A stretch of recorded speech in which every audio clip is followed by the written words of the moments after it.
11वीं कक्षा में हिंदी विषय में आज जो है दूसरी कविता पे वीडियो है हमारी, और कवित्री का नाम है मीरा। तो हिंदी जो भक्ति साहित्य में प्रमुख स्थान रखती है ये मीरा, और सगुण भक्ति धारा की कवित्री है। तो सबसे पहले जो है जीवन परिचय इसका हम जो है पढ़ेंगे। तो बहुत ही सुंदर दुआ है। घायल की गत घायल जाने, हियड़ो अंगठा सजोए, जोहर की गत जोहरी जाने, क्या जाने जिन खोए। तो मीराबाई की पदावली में ये रचित जो रचनाएं हैं, और वो बता रही है कि जो व्यक्ति जिसको प्रभु की भक्ति की लगन लगी हुई है, जो भक्त ही उस लगन के बारे में बता सकता है।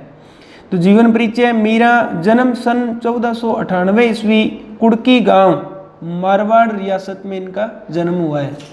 सन 1498 ईस्वी में मारवाड़ रियासत के अंदर कुड़की गांव में इनका जन्म हुआ है। प्रमुख रचनाएं मीरा पदावली, नरसिंह जी रो मायरो, और मृत्यु सन 1546 ईस्वी में इनकी मृत्यु हुई है।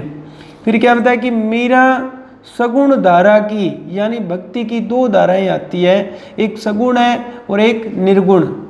तो ये जो किस श्रेणी में आती है? सगुण भक्ति धारा की श्रेणी में आती है।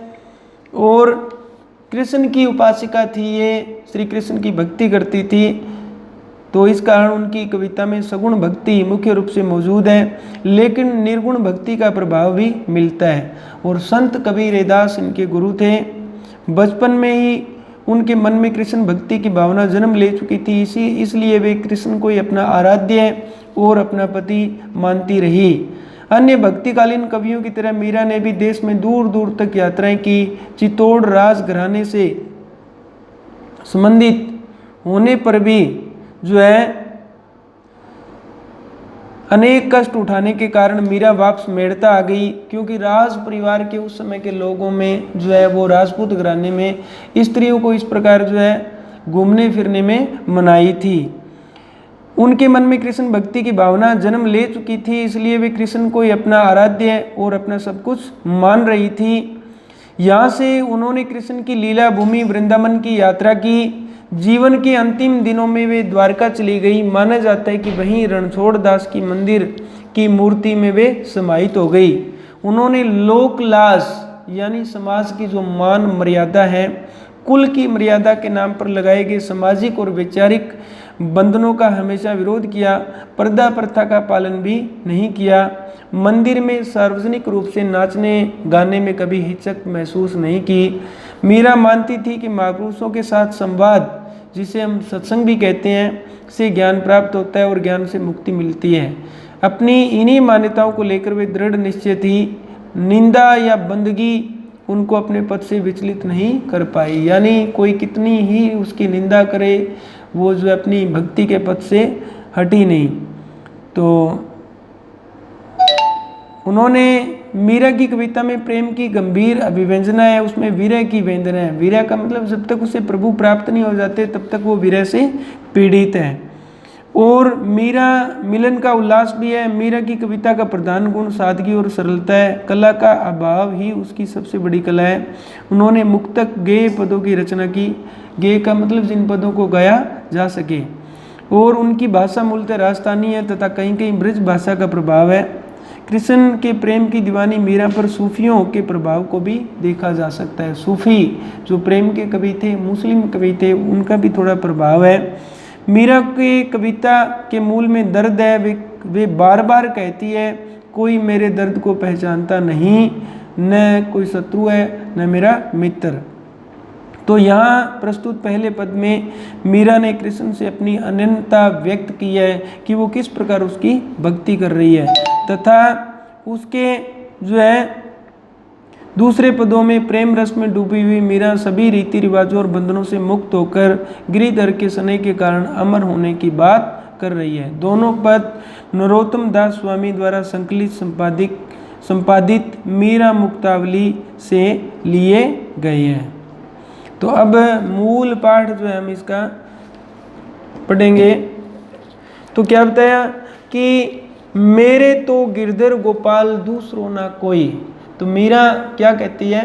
सबसे पहले जैसे कोई भी व्याख्या होती है उसकी 3 चीज़ें हम लिखते हैं। एक तो होती है प्रसंग, और दूसरा उसमें होती है व्याख्या, और तीसरी उसके अंदर जो है विशेष।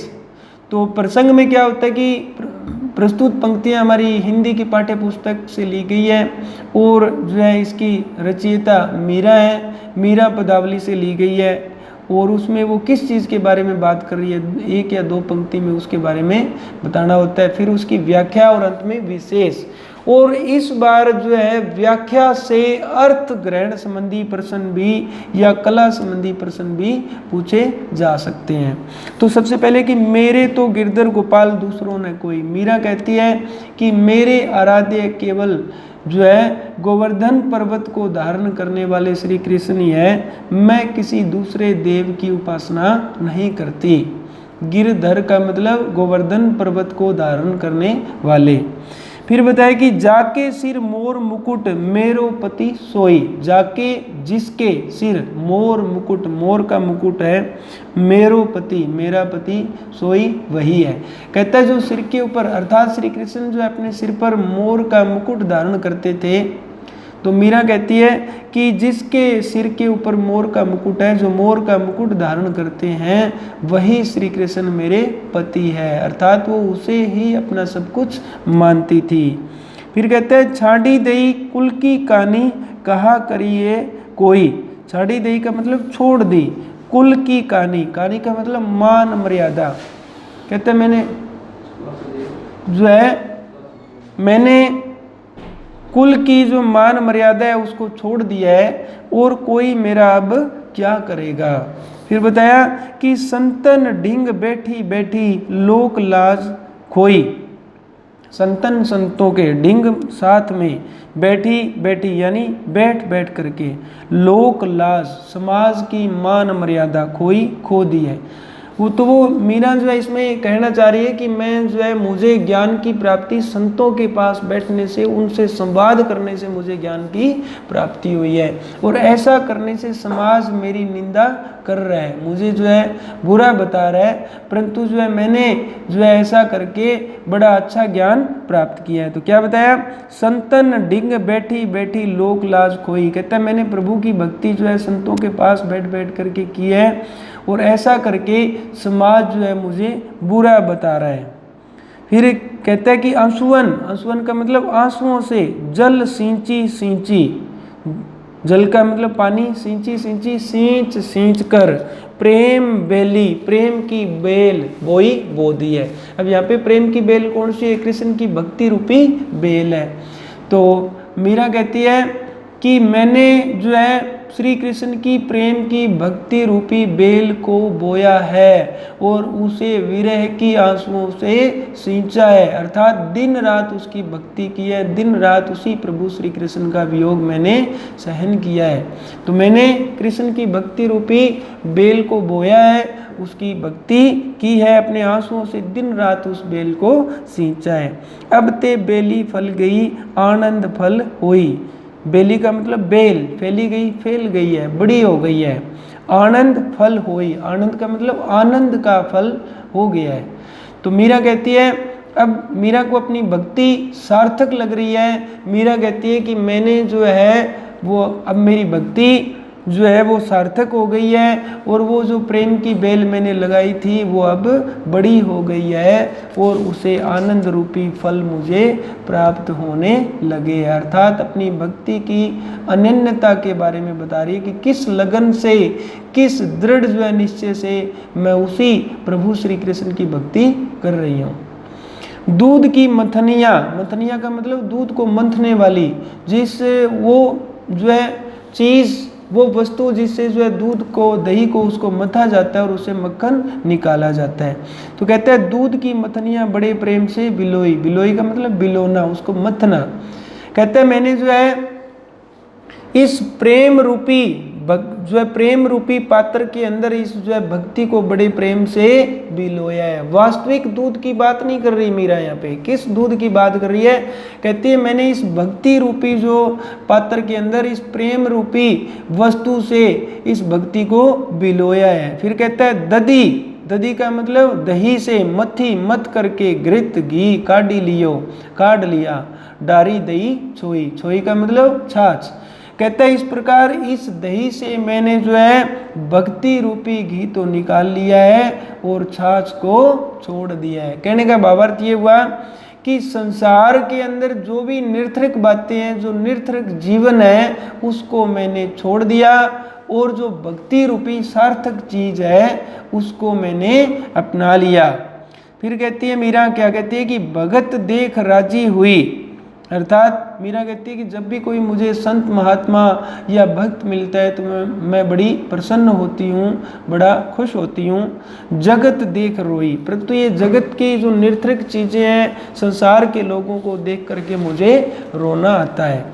फिर बताया कि दासी मीरा लाल गिरधर तारो अब मोही, मोही का मतलब मुझे, तारना यानी मेरा उद्धार करो। तो इस प्रकार मीरा कहती है हे प्रभु मैं आपकी दासी हूँ, अब आप मेरा उद्धार करो, मेरा कल्याण करो। वह विनम्र प्रार्थना जो है अपने प्रभु से कर रही है। तो विशेष क्या बनेगा कि इस पद में कवयित्री अपने इष्ट देव के प्रति हृदय का समर्पण भाव जो है वो व्यक्त कर रही है। और दूसरे के अंदर संसार की वास्तविकता के बारे में मीरा ने बताया है। राजस्थानी भाषा है, इसमें ब्रज भाषा का भी कहीं कहीं प्रभाव है। इसके साथ साथ सिंची सिंची और जो है में पुनरुक्ति प्रकाश अलंकार है।